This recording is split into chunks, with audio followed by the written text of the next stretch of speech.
नमस्कार पशुपालक भाइयों, स्वागत करते हैं आपके अपने YouTube चैनल वेट फार्मिंग में। और आज हम बात करेंगे कि एक खतरनाक बीमारी जो भारत में नहीं, राजस्थान में, पूरे भारत में बहुत गंभीर तेजी से रूप ले रही है। उसी के बारे में आज जानकारी के थ्रू हम बात करेंगे।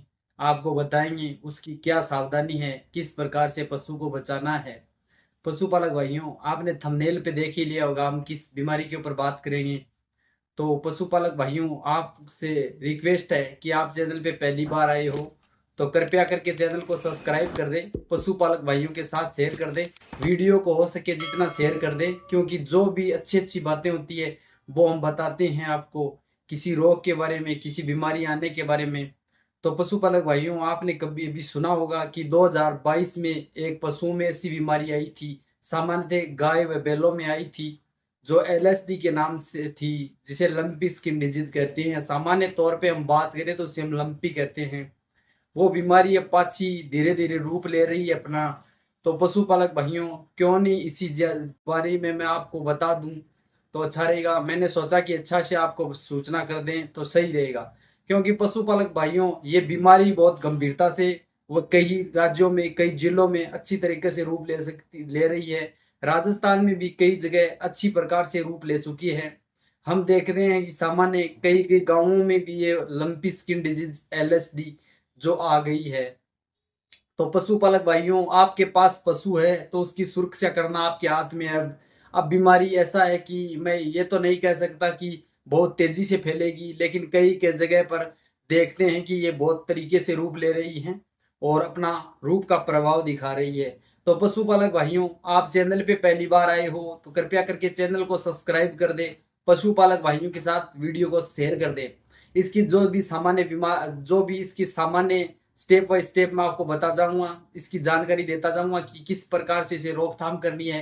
रोकथाम अब हमारे ही हाथ में है इसकी, क्योंकि अब ये बीमारी खतरनाक तरीके से रूप ले लेगी तो इसका कोई ट्रीटमेंट नहीं है। तो पशुपालक भाइयों, सावधानी ही एक इसका इलाज है। तो आज हम क्यों नहीं आपको बता दें इसी की पूरी जानकारी कि किस प्रकार से इसकी हम घरेलू देख रेख कर सकते हैं। पशुपालक भाइयों, इसकी बात करें, एलएसडी ये एक वायरस जनित बीमारी है जो वायरस से फैलती है। और इसकी जो इसमें वायरस है, केप्रीपॉक्स वायरस है, यानी केप्रीपॉक्स वायरस नाम का वायरस है जो पशुओं में फैलता है और गाय और बैल में सबसे ज्यादा फैलता है, और पशु में अभी तक देखने को नहीं मिली है।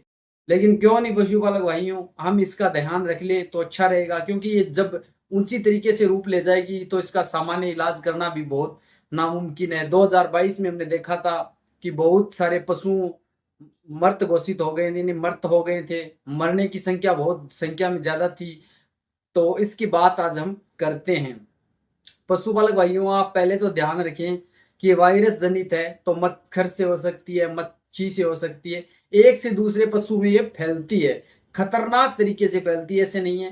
तो और बात करें इसके जो कैसे हमें पता चलता है, तो पशु खाना पीना बंद कर देता है, टेम्परेचर हाई चल जाता है, सांस लेने में दिक्कत होती है, और पशु के मुंह से लार गिरती है, जैसे लार गिरता है पशु।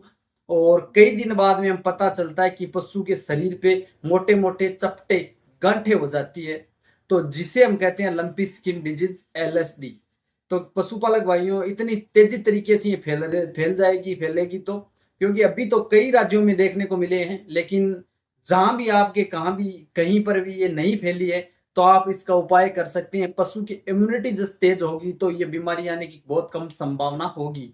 तो आज हम इम्यूनिटी के बारे में बताएंगे कि पशुओं में इम्यूनिटी किस प्रकार से बढ़ाई जा सकती है, रोग प्रतिरोग क्षमता, यानी रोग से लड़ने की क्षमता को हम कैसे डेवलप कर सकते हैं, यानी रोक सकते हैं, और पशु को वो पोषण तत्व हम दे सकते हैं जिससे पशु में एनर्जी हो। तो पशुपालक भाइयों, एक तो हम मक्खी मच्छर से फैलती है। आप जहां भी पशु को रखते हैं साफ सुथरी जगह में रखें।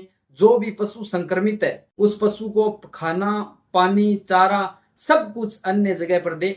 और कोई पशु के जैसे हम ऐसे करते हैं कि एक पशु को उसी ठान में नीरते हैं और दूसरे को वहीं नीरते हैं, ऐसा कदापि नहीं करना है।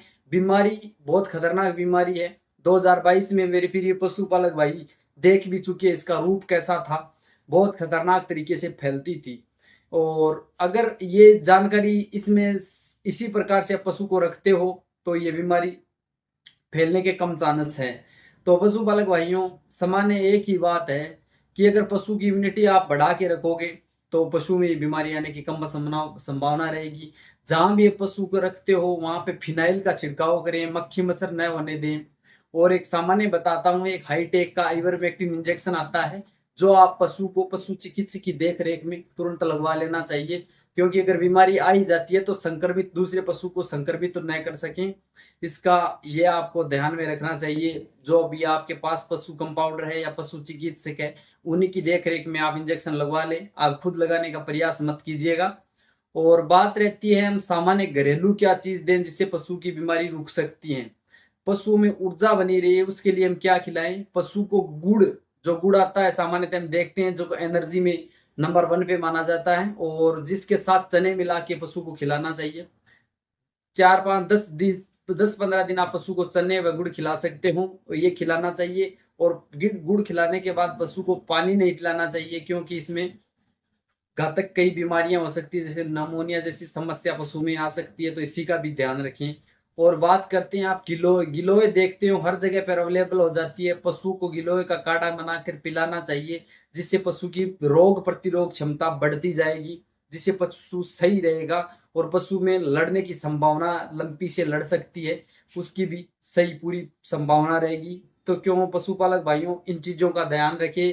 मैं ये नहीं कहता कि ये लंपी बहुत ऊंचे तरीके से रूप ले लेगी, लेकिन कोई बीमारी का कोई पता नहीं होता है कब आए और कब चली जाए। 2022 में हमें इस बात का पता नहीं था कि इस प्रकार की बीमारी गायों में आएगी और पूरे पशुओं को ऐसे तहस नहस कर जाएगी। तो इन चीजों का आप ध्यान रखें। ये छोटी छोटी सूचना मेरे पास आती है तो मैं आपको तुरंत बताने की कोशिश करता हूँ, क्योंकि आप ही मेरे प्रिय पशुपालक भाई हो। हमें, मेरा मकसद बनता है कि आप तक तुरंत जानकारी पहुंचाऊं और जानकारी के बारे में आपको अच्छे से अच्छे नॉलेज दूं, जिससे आपको, हाँ अब बात रहती है आप जो हल्दी कई पशुओं में हो भी जाती है लंपी, और लंपी के बनने के बाद फोड़ा बनता है और उसमें मवाद निकलती है, कीड़े पड़ते हैं। तो इसका सामान्य इलाज भी है, पशुओं से आप पशु चिकित्सक का इलाज करवा सकते हो, और हल्दी का उस पर लेप करें तो ज्यादा रिकवर होने में पशु सही रहेगा। इम्यूनिटी के तहत पशु में जो हम हल्दी का लेप लगाते हैं तो पशु में घाव ज्यादा भरते हैं और संक्रमित नहीं होता पशु इतना, और कीड़े होते हैं वो भी मर जाते हैं। तो पशुपालक भाइयों, इन चीजों का आप ध्यान बहुत अच्छी तरीके से रखिएगा, क्योंकि जिस जिस दिन ये लंबे तौर पे अपना रूप ले लेगी, गंभीर बीमारी है, ऐसा नहीं है कि छोटी मोटी बीमारी है। 2022 में हम इसका रूप देख भी चुके हैं, कितने पशुओं की जान चली गई थी। और सामान्य जो पशुपालक भाई घर में ये घरेलू उपयोग में जो भी जो चीज है जो ले लेके पशु को दिया था, एनर्जी रही थी, वो भी पशु बच पाया था। गिनती चुनती के पशु हमारे पास बच्चे थे, लेकिन मेहनत के आगे क्या है, बीमारी कोई बड़ी चीज नहीं होती है। उनसे लड़ने की क्षमता जब पशुओं में होगी तो कोई प्रभाव इतना तेज नहीं पड़ेगा। और आप एक ध्यान रखिएगा कि पशुपालक भाइयों, पशुओं की पूरी केयर कीजिएगा। ये बीमारी अभी कई कई राज्यों में, जैसे जैसलमेर, बाड़मेर, इन प्रकार की जगह पर इसके सिम्टम देखने को मिले हैं, लेकिन ये पूरी गंभीर तरीके से तो अभी नहीं आई है, लेकिन आने वाली हो सकती है। लेकिन आप ध्यान रहे कि आने से पहले इसका इलाज हो जाएगा और पशु सही रहेगा, तो ऐसी दिक्कत देखने को नहीं मिलेगी। पशुपालक भाइयों, और वीडियो को आप शेयर करते हो या नहीं करते हो, लेकिन इस वीडियो को आप ज्यादा से ज्यादा शेयर कीजिएगा, पशुपालक भाइयों के साथ ज्यादा से ज्यादा शेयर कीजिएगा। क्योंकि अगर पशुपालक भाइयों के साथ ये वीडियो शेयर होगा और तो पशुपालक भाई को भी पता चलेगा कि इस प्रकार की बीमारी आने वाली है। बड़े बड़े फार्म हैं, बड़े बड़े पशु रखने गौशाला हैं, उन सभी में हमारा वीडियो पहुंचे या उसकी जानकारी पहुंचे, तो पशुपालक भाई या पशुपालक है जो पशुओं को बचा सके, तो वीडियो को आप हर जगह पर शेयर कीजिएगा। चैनल पे आप पहली बार आए हो तो कृपया करके चैनल को सब्सक्राइब कीजिएगा। अगर कोई हमारे पास अपडेट आती है तो हम तुरंत वीडियो बनाते हैं, और किसी भी बीमारी के बारे में आप वीडियो चाहते हैं तो हमें कमेंट बॉक्स में कमेंट कीजिएगा। और मिलते हैं किसी अगले वीडियो में, तब तक के लिए धन्यवाद मेरे प्रिय पशुपालक भाई।